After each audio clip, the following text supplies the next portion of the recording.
Hi, I'm Amy, and this is the Half Caff podcast, where we're going to talk about knitting and crochet as usual around here.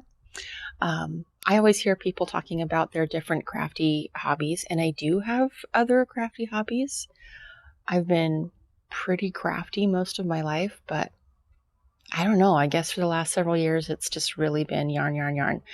I did get into punch needle, which I actually really enjoy doing, and it was kind of a way, well, a bonus. Really, I just got into it because I wanted to, right? But a bonus was that I was going to use up some of my like old acrylic stash that I don't use like for garments or anything, especially since I got more and more into garment knitting and less into amigurumi for the time being. I don't know. We'll see. But I haven't punch needled much because I don't know. Nothing really appeals to me to make, so I don't produce a lot. So really all I've done is a pillow and like 2 other pillows that haven't been finished of characters from the children's movie or children's television series, the British children's television series, Sarah and Duck, which is epic, and I totally encourage young and old to watch it. We still adore it, and I own all of them because they're so cute. Anyway, so there's a little of other crafty talk for you, but we're going to talk about knitting and crochet. I'm in a different environment, in case you noticed, which is very lovely. I am on a post-birthday mini vacation to a tiny house. I'm on an island in the Pacific Northwest.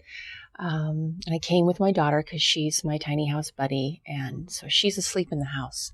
So, and it's a tiny house, so, you know, there's not a lot of, you can't go into a room and shut the door unless I want to record in the bathroom, which is a no. So, so I'm outside, and it's a little chilly, but it's actually quite nice, especially with my shawl on, which we'll be talking about shortly. So excited.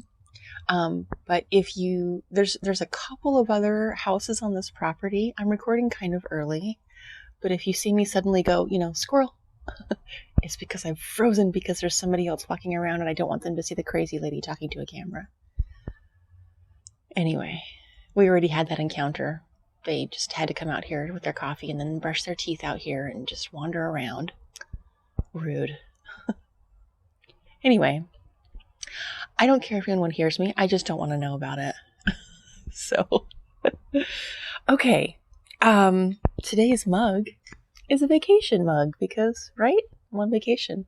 But how cool is this? Because y'all know that I love spirals so much. So when I saw this, I was like, I have come to the right place. I think it's still too hot to drink.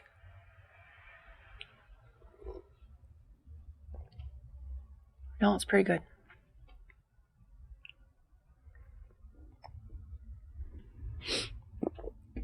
We'll fix that as I leave it unattended while I chat at you.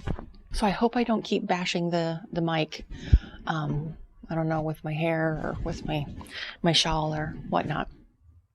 But anyway, let's talk about my first finished object, which is what I'm wearing. This is the Snowy Shawl by Jessica McDonald. Now, I think I did show you some of this before, but I can't remember. Who remembers? I wasn't listening. So I'll tell you a little bit about it again. This uses Gilliat Rerum Natura, all 3 colors, which is a worsted or an Aran. It's pretty chunky. I used a size US 6 and an 8, so 4mm and a 5mm. I must have used the 4mm for the ribbing, I guess. I forget.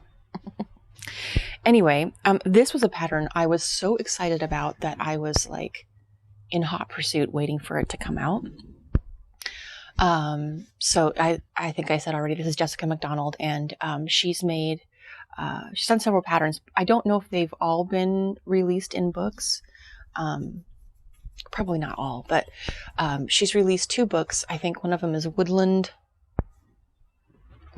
Lark. That's probably wrong. Woodland something I'll put on the screen.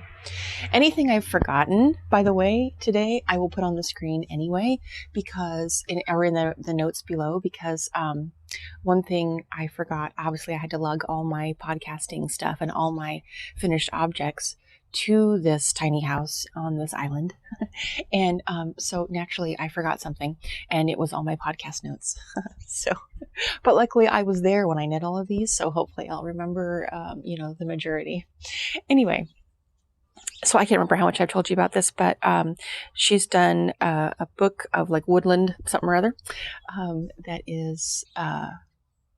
I think they're all child patterns, although I think some of the patterns that go into like adult small or that kind of thing.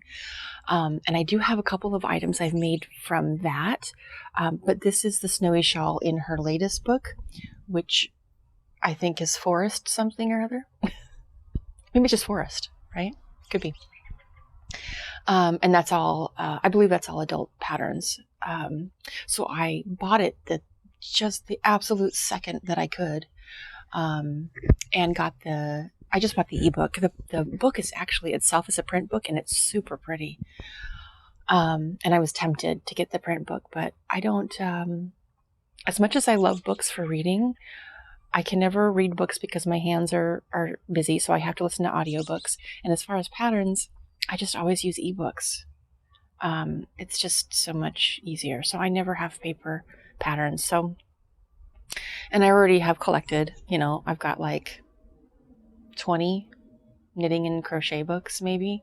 And that's like just way too much for me. I often forget they're there. Anyway, so this, her sample is done in the color for it. Mine is done in CÉDRE, essentially. CÉDRE, I guess you pronounce it. And the gray is... I don't remember. I'll put it below. French names. So I pretty much did the same colors as her. I just did a more vibrant green and less of a darker green. I am definitely in love with this. And I do think I've found a shawl that I can actually shawl with. Because as you may know or not, I don't mind knitting shawls. I used to not want to. Because they just seemed like, I don't know, too old lady or something. But I'm an old lady, not quite, but I'm almost 50. Yep, it's true. So I used to not like shawls. Now I do, but I find that they are awkward for me to wear most of the time. The ones I've made so far, I guess, or whatever. I know, like, 90% of people style them like you would wear like a cowl or a scarf. I do not like that. It looks like a bib to me. No offense. So I don't do that. So I just wear the shawl, over the shoulders. And I don't know what it is, but I think, here's what I think it is. I think it's that I expect it to like fit like the yoke of a sweater would or something. So like, come up around your neck, but like not bunch up when you do that. Well, it's not bad. See, this isn't around my neck though. This is around my shoulders. And it is bunching a little bit in the back because that's what it does if you put it up around your neck. Because it's, that shape. So I've tried different shapes. I tried an asymmetrical triangle and a rectangle. Did I try a rectangle? More or less a rectangle. I don't know, and others. Anyway, I've come to the conclusion that I need a big shawl. Like, I really want it to go around, not just like a little dainty shawl that I ain't dainty anymore. That a triangle is the best shape for me, I think. But I'll confess, so even though this shawl is definitely for me, and I'm definitely keeping it, hallelujah, it is still minorly awkward to wear. I didn't bring a sweater or anything, well, I did, but I'm knitting on it. Did y'all see my video I did where I was knitting on the sweater I was wearing? It was kind of funny. Anyway, that's on my channel. So you can see it if you want to. but my issue with this shawl still, just because it's a shawl, not because of anything of the pattern's wonderful, is that I want to put it higher on my neck, right? So here's what I've decided. So first of all, let me show you this. I'll just show you the inside, right? So there's my floats, quite long floats because the little flea stitch, I think they're probably an average of 5 apart or so. That's pretty nice though, huh? Can't show it to you very well while I'm wearing it, but you can see that. So what I did was I, as the pattern instructs to pick up stitches on the edge, which I decided to pick them up so it kind of make this little ridge line because I sort of like that. Anyway, I picked up stitches on the edge and then knit several rows to be able to use this as a fold over to hide all my steek ends, because this is a steeked shawl. Steeking went very well, by the way. I machine steeked it. See, I'm trying to remember everything I did. I machine steeked it for the first time, which was really cool because I thought I would never want to do that because I don't have like a great sewing machine. It's probably, I think actually it's been user error. It's probably not bad. But anyway, I was afraid that, I don't have all the foot attachments and whatever, and that like it would catch on the yarn or it'd be too thick to go through or whatnot. But I'm like, I think it's going to be okay. I'm going to try it. And it was a breeze. So even though Crochet Steek is adorable, I might be sold on machine steeking from here on out. I mean, we'll see if I do like some mega chunky thing. I guess it can't get through, but no. Machine steeking was really cool. Super quick. Very thrilling.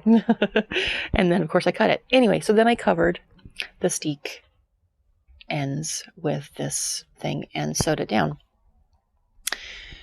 I don't know if you can see the sewing right there along the edge. Just kind of like a whip stitch. I don't know if that's what you're supposed to do, but that's what I did. So here's the issue, or here's the thing. When I was doing that, hold on, coffee.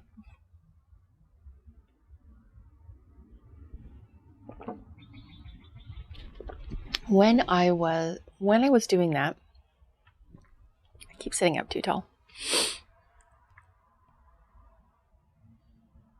When I was knitting this fold over piece, I think I must have like thrown it around my shoulders or something.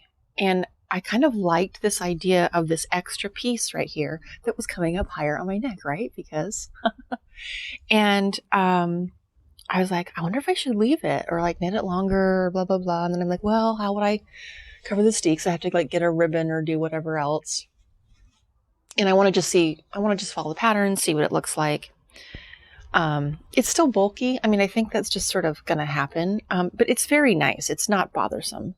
Of course, I just want it to be like the same thickness as the rest of the shawl, but it's not going to be because it's double thick. I mean, what are you going to do? But so I did decide to sew it down, and it took away some of the elasticity, of course, but it's not an issue. It's not a fit thing. So I can say 100% pretty satisfied with this. And then I put it on and I'm like, but the neck. So I think I've all but decided to unpick that, to either pull out all the green and knit in white, as if reknit it in white and then make it a lot longer, as if it was like the snow, right? Really, I should continue the gray because that's kind of the most seamless, but I actually really like the green too. And I like the green around my neck. So I don't know. Anyway, some color, one of these three, and then knit it quite long, probably do short rows so that it tapers at the edge and then comes up higher around the shoulder. I might do that, and then I can just have a neck on my shawl. And I'm telling you, I would dig it. I believe I would dig it. I've never done it, but I expect. And then just cover the steek ends with like a green ribbon or whatnot, because they do kind of stick out, and I don't want to like trim them so super close. It is secure, but yeah, I'd want to hide it with something rather than just like cutting them all off. So yeah, the pattern calls for 2x2 rib. And anytime a pattern calls for 2x2 rib, I almost always do 1x1. Because I don't want to have to worry about the tension between, your last knit stitch and your first purl stitch every time. That is a common issue that I have. I think a lot of people have that. I have ways to fix that tension. I just didn't want to do it because you have to like do a thing after every time you stitch that one stitch. But did I start doing the 1x1? I don't know. At the last minute, maybe because I didn't like the look out of it, or I just totally like the look of the 2x2. I decided to do the 2x2. So I decided to yank on my tension after every first purl stitch in every group for the whole time. And it was not that bad. But took some doing. I don't like ribbing anyway. I mean, well, let me rephrase that. I love ribbing. I don't like doing ribbing. I don't like the back and forth and back and forth and back and forth. I'd rather purl the whole time than do the back and forth. Not that I want to do that either. Anyway, for any who is wondering, or if that's an issue, or because we're talking about it, I actually looked into seeing if there were better ways to control your tension in ribbing, and I found 2 other ways. Let's see if I can remember them. The one I ended up using is still the one I always use, but I was thinking, is there a way that's less hassle? And so I looked up my 2 go-tos. I've looked up many tutorials, as have we all, right? But my 2 go-tos are Suzanne Bryan, I'm pretty sure her name is, and Roxanne Richardson for tutorials. So clear, so thorough, so many topics. Love it. So I think I did a search, but I probably also just kind of like went straight to them to see what they had to say. I don't remember all the methods. One of them was really similar to the one I do, which was taught to me by Very Pink Knits. She was the first tutorials I ever watched on knitting. And so what she says to do, and I'll just pass along her tip that she probably got from someone else too, we'll just pass it on down, is after you do, so you knit your 2, and then you're going to purl your 2, right, for the ribbing. And so when you move your yarn forward to purl the first one after those 2 knits, purl it, and then move your yarn back as if you were to knit and just tug. And you'll visibly see it like tighten up, and then bring your yarn back around to purl the second one. So there's more back and forth, right? So annoying, but it 100% worked. I mean, yes, this has been blocked, but blocking can't fix. I mean, you'd still notice yeah, it's really nice. It's really nice. I'm very happy with the tension. And so that's what I usually always do when I have that kind of situation. I just was going to be really long, obviously, at the edge of this shawl. And so I was like, is there a better way? So the way Suzanne Bryan showed also works. It just didn't seem to work as well, I think. So you do basically everything I just described, but instead of bringing your yarn back and then tugging, you just keep it forward and tug. And for some reason, I didn't get as good of it didn't pick up as much slack. Now, Suzanne Bryan actually showed me 2 methods. I can't remember the other one. But it wasn't as good as the pulling it back, putting it forward. So that's what I did. So I think that's all I have to say about this. Probably. This is the Snowy Shawl. 100% recommend the pattern. I recommend all Jessica McDonald's knits. I love her. She does a podcast as well. But yeah, I love her aesthetic. I think I've said this before too, with greens and browns and grays and trees and snow. Yeah, that's me. So, I usually foresty, leafy kind of themes in my knitting. So now I will be wearing this throughout the podcast because, as I said, it's a little bit chilly here. So that's all I have to say about that. On to the next thing.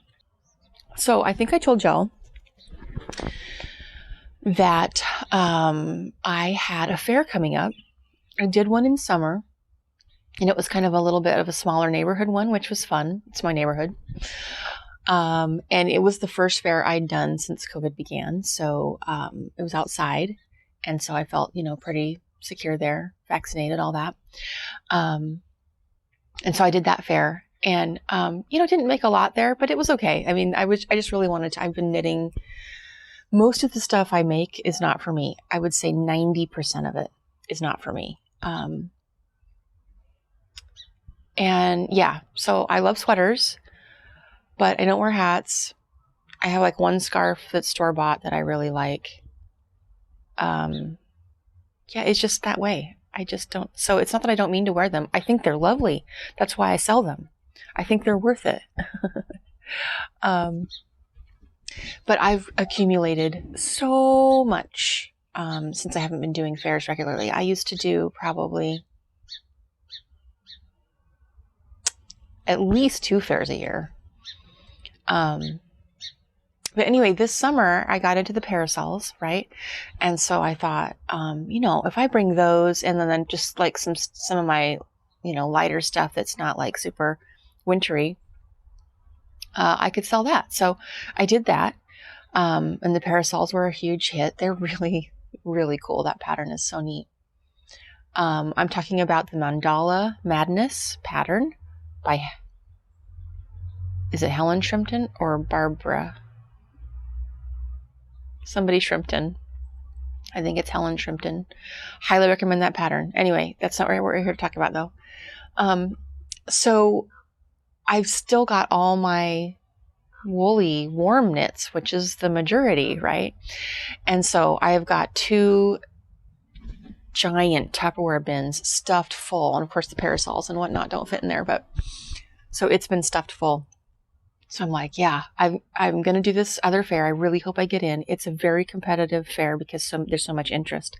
And it was a September fair. So I'm like, perfect, because then people are heading, it's still warm enough to be outside, but people are heading into the winter, might be thinking about it. A few people commented and were like, it's too warm for this, but mostly it was good. So I didn't get in. And I was sad, but I was feeling confident that I'd get in as an alternate, and I did. So that was fantastic. I had a great spot on the end, so I had like 2 sides open to me, and I was like by an entrance basically. So hello. It was pretty awesome. I made a fair amount of bucks, but that wasn't even the thing. The thing I really love to do is just like, talk about knits, see people get excited about it. Try stuff on, buy it, whatever. Anyway, that's the fun part to me, which is why I don't just like donate all my knits to a homeless shelter or something, even though that's probably the better thing to do. But really what I'm just trying to do is recoup my yarn cost and I just get such a charge off of that. And I only have so much family, you know what I mean? And, anyway, so I was thrilled to get in, took all my knits, realized I hadn't done a fair in 2 years. And so I thought that all that stuff in there was already pre-priced from last time. But no. So I had I shared this on Instagram. I had 60 pieces to price or something, because and that's not even, more than half of it was priced from before. But I'd done a lot in the last 2 years. So 60 maybe is an exaggeration. I don't know, 30, a lot. So I had a big old pricing party the night before. Anyway, so some of the things I wanted to show you were sold. So if I think of any of them, I will put pictures up right here. Photo interlude. The only one I can think of is that I haven't shown on a previous podcast or whatever that I made and then sold in between my last podcast was, I think I showed you the yellow mitts that I did last time.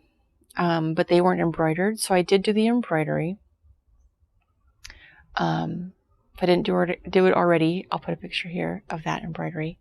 That was fun. I really need to embroider knits more. It's just one of those things you're like, I don't know, what if I mess up, or what if,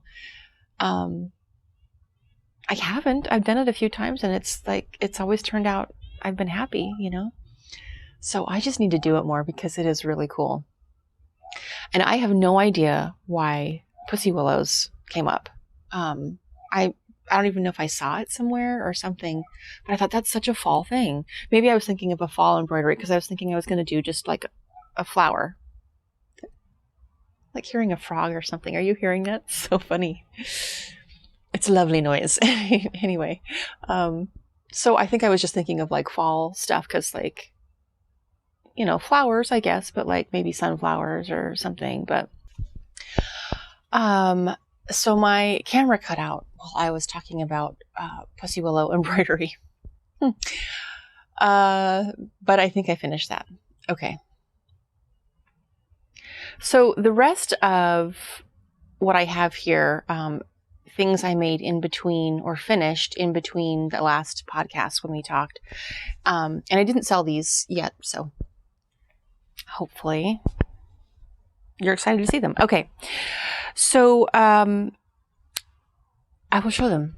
There you go. Sorry, if you see that, it's because my pricing is attached. But anyway, these are the Taiga Sokke pattern.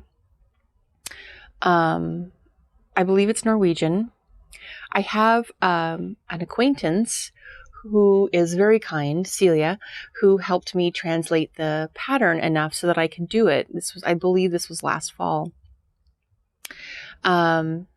Because Hello Trees, I had to get this one, right? So I was looking, I think I was looking for gifts in particular, and I wanted to do socks that year for Christmas. So, and this one, I kept coming back to this one. I looked for other ones, and I did some other ones, but I was like, no, this one. So I had to do it. So basically at this point, when I look for the pattern, I just follow the chart, and then I just kind of like use the stitch counts. And then the rest of it, I just do what I'm used to for socks. This uses Berroco.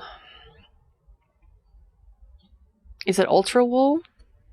I think it's Berroco Ultra Wool because it's their worsted. No, is it chunky? It's chunky.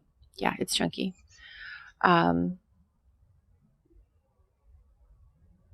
Yeah, so it's Berroco. I'll put it down below, of course, because I can't remember because I didn't bring my pattern notes. Heel flap and gusset. In this one, or in these two, I decided to do a rounded toe. Normally in the past, I've Kitchenered the toe, but for house socks especially, I'm loving the rounded toe. Anyway, I really love this yarn. They've just got all the colors. They feel nice. It's machine washable. I actually wanted to make a woolier pair. I wanted to make a pair with some of the leftover of this, and I may still. But I thought, if I'm making these for sale, it's just easier if they're washable. So I did that. And they're house socks, so I don't need to worry about nylon in them or whatever. They don't need to have like a lot of wear. So made a couple pairs of those. Those are fun. I meant to do more colors. I just ran out of time. But I still have like a purple and a pink and a green, a really pretty green. A little more sagey than this, but still bluey. It's pretty. Okay. Again, in no particular order, I made a bunch of these little headbands. These are good, like just quick takeaways for $10 or whatever at fairs. So I made several of these. I have a couple left, I think. This is, this one in particular, it uses like the same wool, the Berroco wool. But this one is a different one of theirs. It feels a little bit different. Superwash. I forget. I do think it's superwash. I can't remember. And I'm pretty sure it's Berroco. I'll put it below because I don't have my notes. Anyway, and I don't remember what this pattern is called, but I really like it. This is the feather stitch. This is crochet. And this is the feather stitch. And I don't know if you can see why it's called the feather stitch. It almost looks like leaves to me. I modified this pattern a little bit, but basically, can you see like this little, it's like boop, boop, boop. And that makes the leaf pattern. So it kind of looks like, I don't know if maple leaves, but you know, like with the little point at the end and then the two. Anyway, use your imagination. But this is called the feather stitch in crochet, apparently. And the pattern uses this, and I'd never done it, so I learned it. It was really easy. But I wanted a little bit of a different look in how they were put together. So, oh, it's because I wanted them all going the same way. So in the pattern, I think you feather stitch back and forth and back and forth. And I wanted, and that makes the feathers go like this. And it's nice, but I wanted them all going the same way. So I ended up doing a row of, did I just slip stitch back? I slip stitched or single crocheted back probably so I wouldn't get much height between the rows that weren't just the feathers. Anyway, boop. There you go. So headbands, I made several of those because they're so quick and fun. And it was just a fun pattern. What do I have next? This, I do believe I showed last time, and I don't believe it was done. I finally finished the Roseroot pattern. Now that it's fall. This does technically fit me, although it's a little snug. It's more like for a size right under mine. There is the bottom lace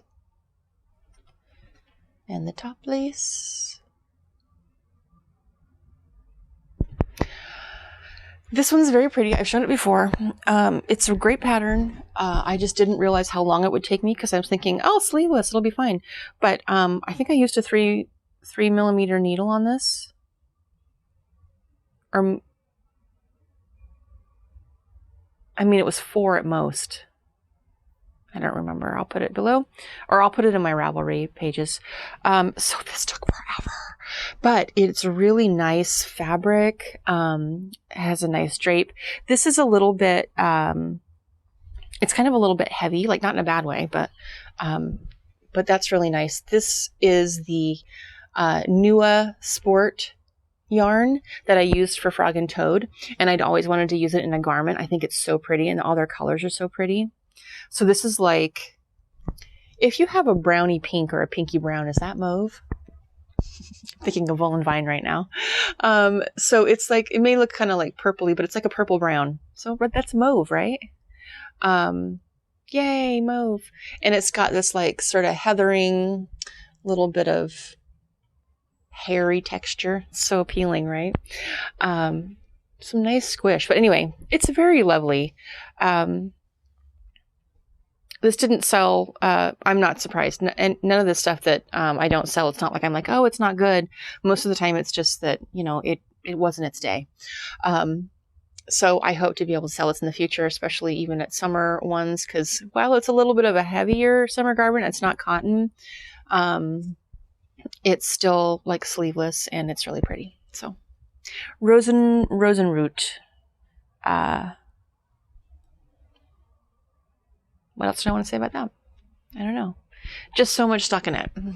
So even though it didn't have sleeves, it still took forever. And this was definitely a slog at the end just because of the small needle size. Yeah, there you go.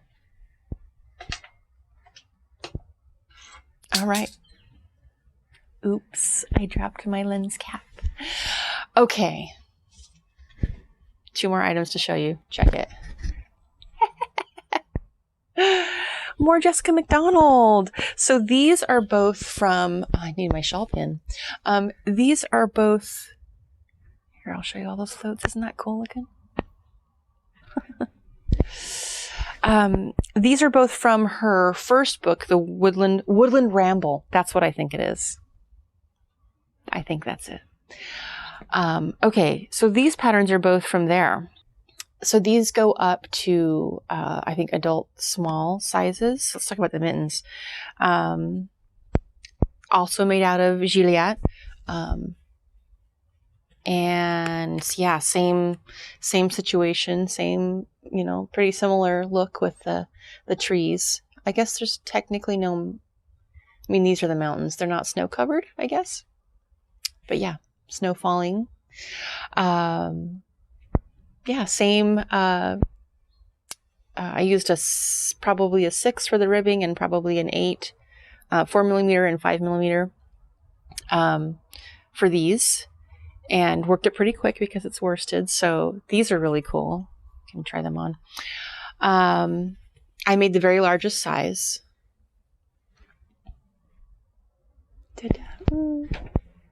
So cute. And then I decided to make the matching hat to go with the gloves. I think I made the gloves first. This hat did give me a little bit of trouble. Look at that poof. I love the poof. This hat gave me a little bit of trouble. I had to actually rip back and take out 2 of these repeats. So the pattern said for an adult woman small that I would need to have something like 11 inches from the cuff to the top. And I did that, and it was just monstrous. This is already kind of big, but then it, you know, it works. It definitely works. Maybe I have a small head, not to insult myself. I don't know. But yeah, this still looks kind of big to me, but it was really big before. So I did have to rip back, finished it, blocked it and everything. And I thought, no. And the yarn didn't really grow. It's really just the size. So yeah, I had to take out 2 of these repeats. I think this is a repeat. So yeah, I had to take out 2, so several chunks. But I'm really happy with it now. It's super cute. If you're curious, this pom-pom is one that has elastic on the bottom. That's my favorite. Or if it comes with a snap is really cool too. But I've only seen like commercially produced do that, but I'm sure somebody does that somewhere. So this has elastic on the bottom to attach. And what I actually do is I sew a button on the inside, and then I pull the elastic through from the outside to the inside with a crochet hook, and then wrap it. And that way it can be removed for washing and that kind of stuff really easily. You don't have to sew it to the hat.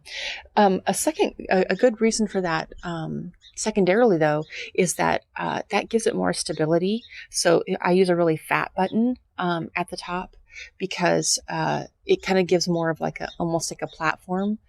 So if your pom-poms are floppy, use a button to stabilize it, and use a really fat button.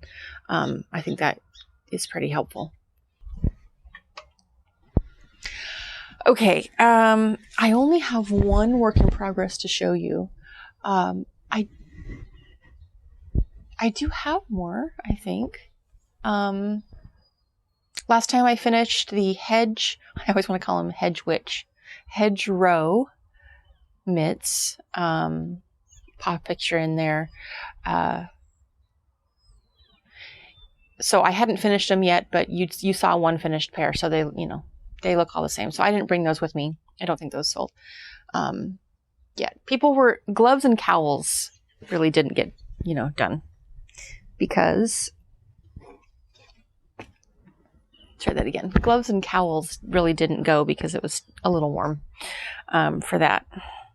But then somebody bought like a full-on ice blue chonky cable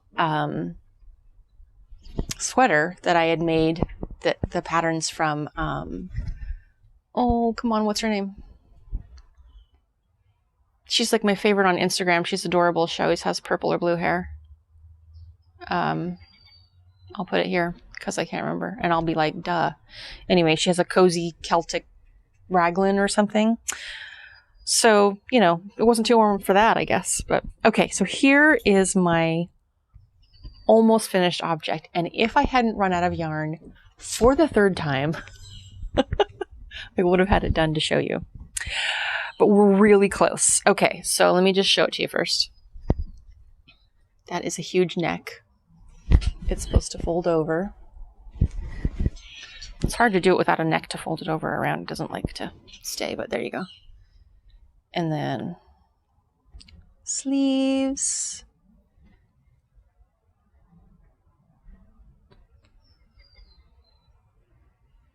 Ribbing at the bottom. So this is all I have left. And it is really close. Let me fold it together and I'll show you how much I have left to do. See? Let me give you a close-up of the yarn too. It's showing up a little darker green on camera. It's a little more lime colored in real life.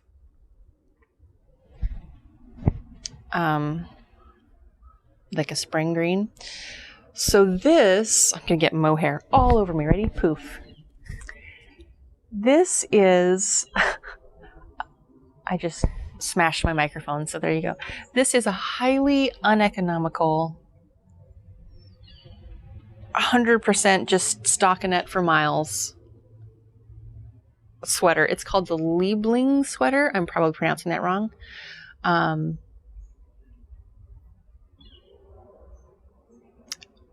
I think it's by Camilla Vad, but I'm not sure.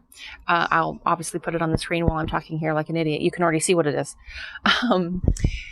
So basically what I did was I found okay.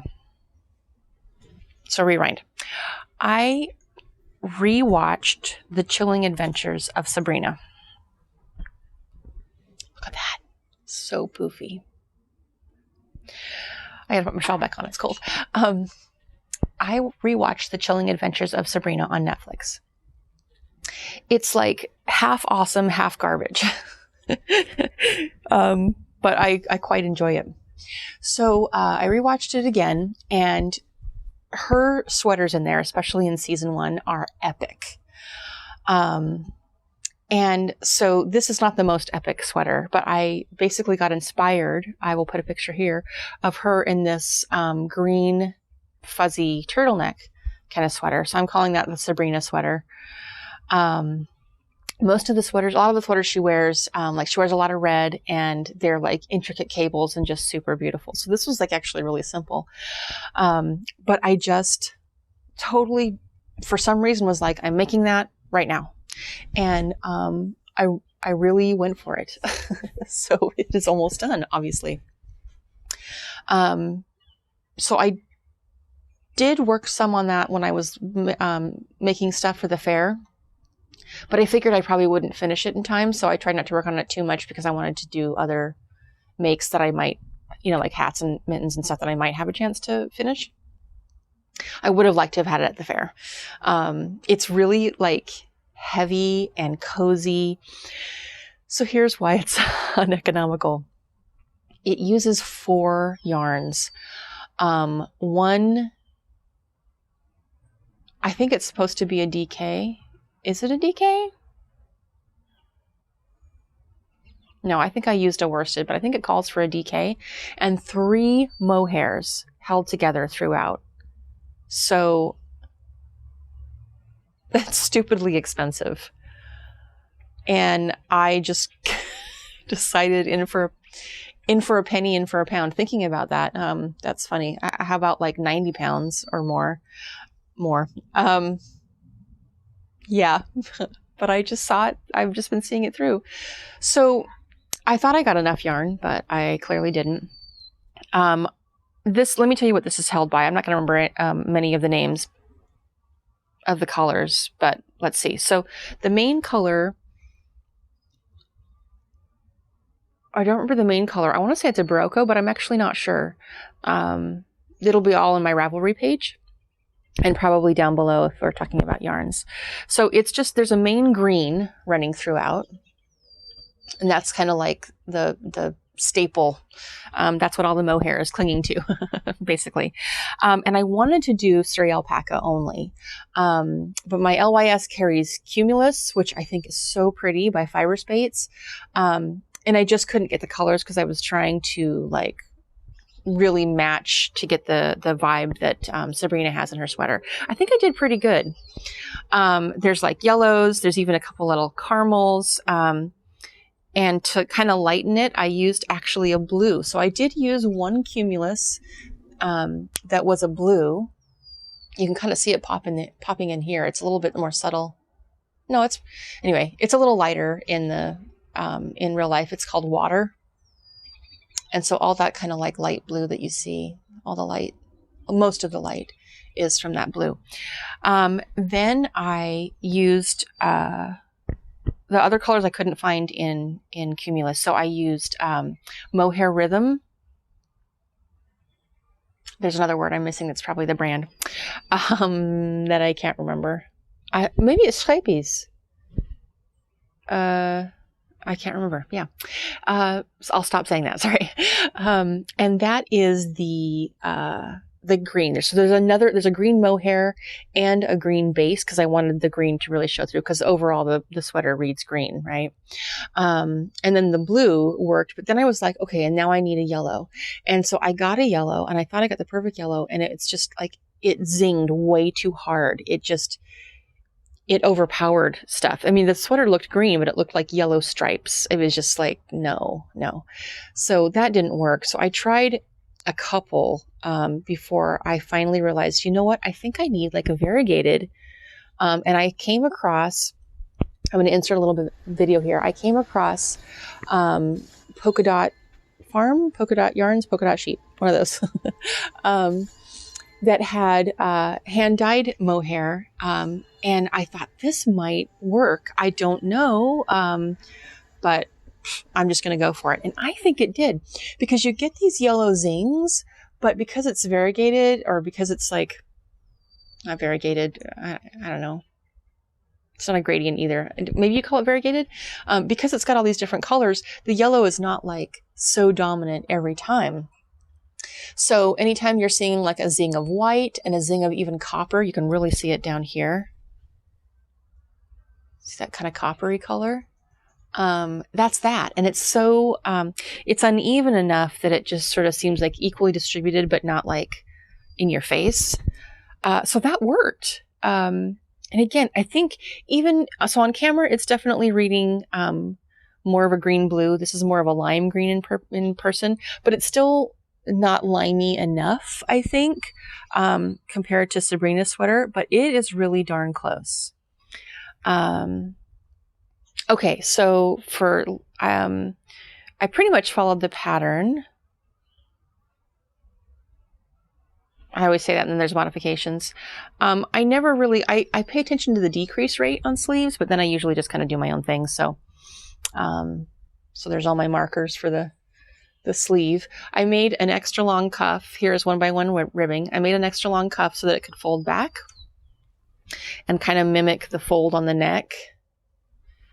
And then just regular, but kind of lengthy ribbing at the bottom. And there you have it. So that's the Liebling sweater. That is going to be done. Oh, so my saga with yarns. So of course I'm running out of yarns and I have to keep switching skeins because I'll run out at different rates and whatever. And that's fine. But I ended up running out, I think probably I didn't think of the yardages, and the Mohair Rhythm probably has more yardage than the Cumulus ball. So I bought the same amount of each, the same amount of balls of each, but I probably, I didn't read the yardage. So I ran out of the Cumulus blue. So I had to go back and get one more of those. And then I thought, I'm good. And then I realized I'm going to run out again of the Cumulus blue. And not only that, I'm going to run out of the main color green. And I got them at 2 different yarn stores. So I'm like, no. So I'm like, okay, I'm packing for the tiny house, right? I got to bring all my knits and all my camera gear and all that kind of stuff. So I'm like, okay, before I go, I'll go to my LYS and get, another ball of that Cumulus, and then I'll go to the other place and get another ball of the green, and I'll finish it, and it'll be a finished object for you. And I forgot to go get the green. So I got here with my new ball of Cumulus, and I started knitting, and I got like 2 sleeve rows. I'm like, whoops. So I'm like, dang it, I was so excited to finish that. And not only that, I have some more yarn. This is, I'll just This is kind of an acquisition, I guess. This is Woolfolk tweed. Oh, I don't have it with me. I've got some Woolfolk tweed that is the new base they came out with, and it's so awesome. It's a little bit cost prohibitive to do like a big sweater or anything. I think, because I was going to. So I have some tweed, but I don't know what to do with it. And I have like some sock yarn in the car. Or I have a sock that I've been working on slowly in the car, so I guess I can finish that. But I thought that this would be my project. And then like I'd bring one more project, but I don't know what to do with the tweed, and I don't have this yarn. So kind of just twiddling my thumbs. I'm going to have to enjoy nature or something. Ugh, so annoying. Anyway, I think that's it for me. So, but I'm going to wrap up. I hope you have enjoyed this podcast. I hope you have a good day. Thanks for watching, and I'll see you later.